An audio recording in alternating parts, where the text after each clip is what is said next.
بہت پرانے وقتوں کی بات ہے، ایک ایسا بادشاہ تھا جو نہایت ظالم اور بے رحم تھا۔ اس کا نام بادشاہ خراسان تھا۔ وہ اپنے دشمنوں کو سزائیں دینے میں حد سے بڑا ہوا تھا۔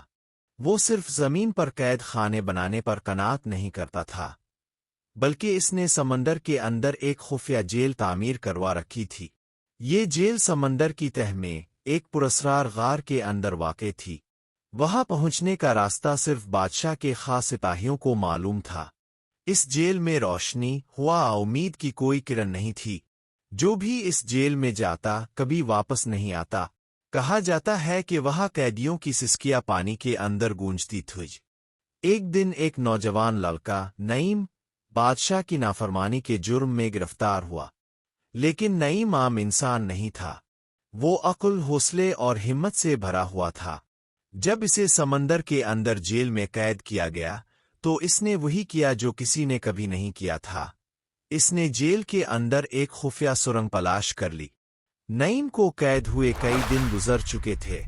سمندر کی تہہ میں اندھیرا، نمکین پانی کی باو اور دیواروں پر جمع کائی، سب کچھ کسی بھی انسان کو پاگل کر دینے کے لیے کافی تھا۔ لیکن نعیم نے ہار نہیں مانی۔ وہ دن رات جیل کی دیواروں کو پرکھتا، زمین کو کھوجتا اور پانی کی ہلکی سی حرکتوں کو غور سے سنتا۔ ایک رات جب سب قیدیاں سو رہے تھے، نعیم کو ایک دیوار کے پیچھے سے ہوا کی خفیف سی سہسہکار سنائی دی۔ وہ سمجھ گیا کہ یہ کوئی قدرتی راستہ ہو سکتا ہے۔ اس نے اپنے لوہے کے پیالے سے دیوار کو کھرچنا شروع کیا۔ کئی دن لگے، ہاتھ زخمی ہو گئے، لیکن آخرکار ایک خفیہ سرنگ اس کے سامنے تھی۔ وہ سرنگ اتنی تنگ تھی کہ نعیم کو گھسٹتے ہوئے آگے بڑھنا پڑا۔